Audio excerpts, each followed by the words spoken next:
Welcome to the Joma Show, the show where we give you tips and tricks on how to land a successful career in tech. The last video I talked about how I got my first internship, which was at Scotiabank, and I promised that I will make further ones about different internships. So this is the second internship I had.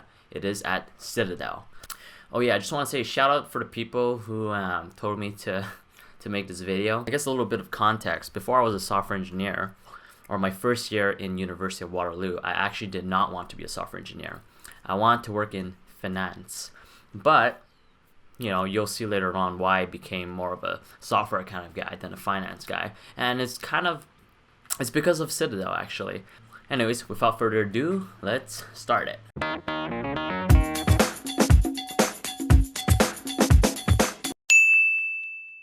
I just want to start off by talking about the benefits. Citadel, not gonna lie, was my highest paid internship out of all the other ones. So what I got, I think I had $7,800 a month. So it's kind of like $45 an hour, you can say, if you work 40 hours a week. And then you also had free housing. I had a studio apartment, and it was kind of like a penthouse.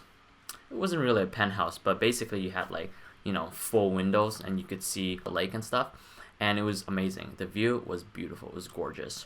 You get lunch, breakfast, and dinner, so you get to eat there if you want. Yeah, so out of all the internships, this one probably paid the most if we combine like all the benefits and the monthly pay together. So yeah, it was a pretty good internship. So all right, let's get to how I got the job in the first place. So remember last time I said I went to University of Waterloo? So I was in co-op, and then this was my second co-op term. So I did the same thing. I did the ranking. Basically what happens in ranking is you apply to a lot of jobs, and then later on you could see if employers want you or did they rank you. When they rank you, it means they don't want you, like you're not the number one choice, but if the number one choice does not want the job, you might get the job. So that's how U Waterloo works. Let's look at my resume. Let's look at what I did. Okay, so as you can see, still using my old LaTeX format. So I got my first job experience, which is at Scotia Capital from the previous video, but I think what got me the job was actually my personal projects and just how I aligned with like the finance / software type of guy. So I'll show you what it is. So here, as you can see, Predictious Trading Bot. This was the project I talked about last time. They really like that because it's related to finance and it shows that you can code. You know, it shows I can code Python and I'm scrappy, and basically, you know, I could make something that runs and it doesn't die. So next project, Ramen International Training Competition. I think this one mattered too. Not because it showed my coding skills, but it showed because I care about finance. And at least I would have like, you know, context, like finance context, so that they don't need to re-explain everything. But to be honest, most software engineering jobs in finance, or like technical jobs in finance, they don't care if you don't know anything about finance because they think they can teach you. They know they can teach you. You know, finance stuff is easy, but the technical skills, that's kind of hard to teach, and it requires more resources for them. They usually prioritize you knowing your technical stuff really well rather than you knowing your finance stuff. And then the other project, Smash Player Database. Yeah, I used to be really into Super Smash Melee, and what I did was I was into like a Toronto community where I used to play competitive Smash a lot. I wasn't really good. I never got out of the pools, but I mean, like if I play against a casual player, I'll probably beat the shit out of them. But I was really interested in like ranking players. I want to see who's actually better than who. So I made it like an ELO thing where you could input like who'd you played against, and then, you know, using ELO it'll calculate your ranking. And that's like the first time that I learned how to make like a website that has like CRUD, you know, create, read, update, delete, and stuff like that. But I used PHP, which is like like very old school, but at least, you know, I learned the fundamentals. And then yeah, CRC robotics, I think I talked about last time, and I kept it in my resume. So yeah, so that was my resume going in. All right, so let's talk about the interview. So how it worked, I had 2 phone interviews and then 1 on-site, and on the on-site I had 3 interviews. So the first phone interview was pretty easy because it was a fit question. Basically, you talk with the recruiter and you talk about, oh, why do you want to join Citadel? What have you done in the past? You know, what do you know about finance? So I thought she really liked me because I showed a lot of passion. And then I also talked about my technical skills and how, like, I have a CS degree and I learned C++, which is perfect because a lot of their code base are in C++. And the reason for that is because, it's high performant. They write, really high performant code, so they love it. They like that fact that I use C++ the most. So the second phone interview is a technical one.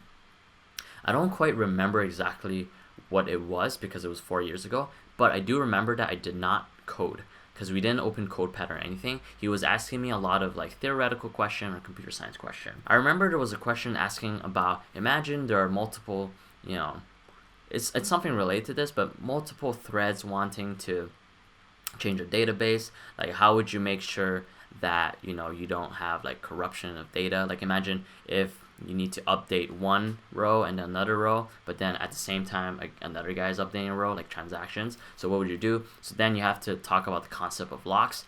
They want to make sure that you understand what locks are, because I think you work with it a lot at Citadel, or at least my team. I was pretty surprised that I got the on-site interview because I didn't think my phone interview went that well, because I don't know, I was scared that he saw through my bullshit and I didn't know what the fuck I was talking about when I was talking about locks and stuff. But, I guess I tricked him because I got an on-site. Now, funny thing about the on-site, this is a funny story. For the on-site, before going there, I went to Montreal first because that's where I lived. All the other candidates that had an on-site, they went from either Toronto or Waterloo, so they took the same plane. I was the only one that was taking it from Montreal. So the funny thing is, when I went there for my on-site, no one else from my school was there. No one at Waterloo was present. So then I was like, oh shit, did I just get like lucky? And then I probably just got the job because I was the only candidate. That's not true, because apparently they flew them out later on. But I do think that me being there first had an advantage somehow. And then the interview process, it was you do 3 interviews during the day. The first interview, this guy was more of a probability kind of guy. So this guy asked me like 2 brain teasers and like 1 probability question, or it was like 2 probability questions, 1 brain teaser. And then the second interview was, I think it was a hard one.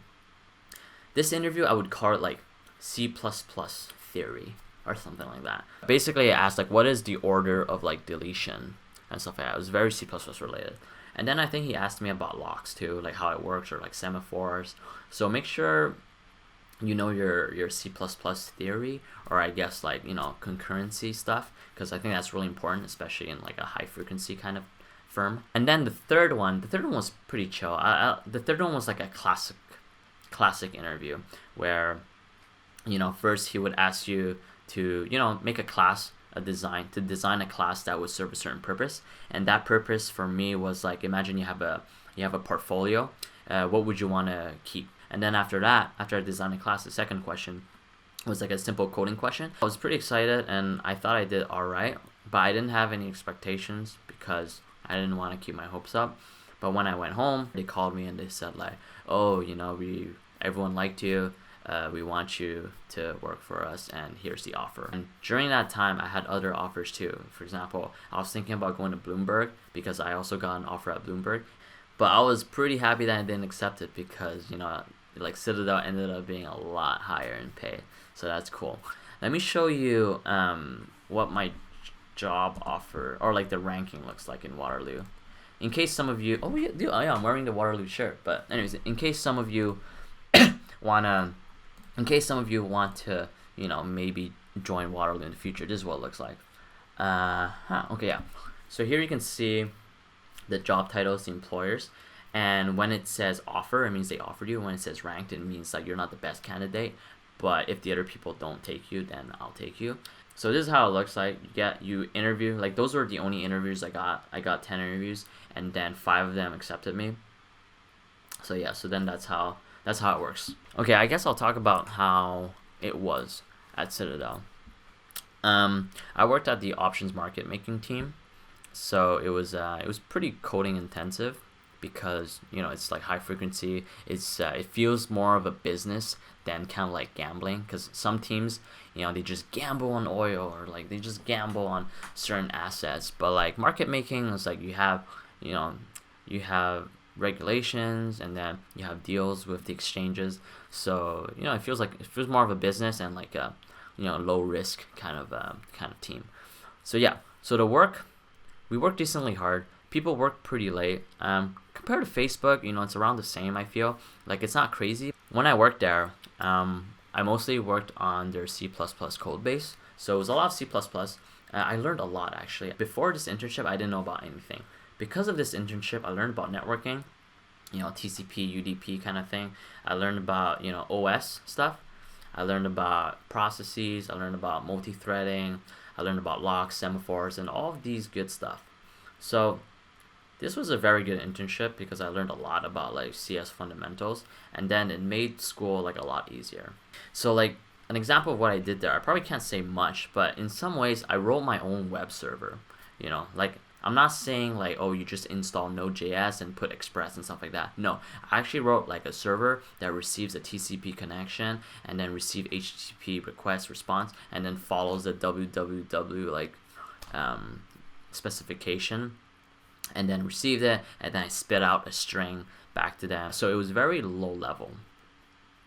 And in addition to that, I also wrote my own WebSocket layer. So I don't know if you guys know what that is, but like it's pretty popular now. So I'm pretty sure you guys know what WebSockets are. But basically, instead of using HTTP requests, you could do a WebSocket, which means it's actually one TCP connection with the server that does not get killed, and you send messages to each other. It's actually old technology, because how HTTP works is like you send an HTTP request. So that means you open a TCP connection, you send the thing, and then you close the TCP connection. And then when you send another HTTP connection, you do it again, you close it. So there's a lot of overhead. WebSocket takes care of that. It's just one connection, stays on, and you send message to each other. Next time I see you, I'll be talking about LinkedIn and how I got a software engineering internship there. So if you want to see what's going to happen or how I got that job, don't forget to like and subscribe. Ooh, I forgot to mention the startup series. Yeah, it's still going on. Don't worry about it. The next episode is coming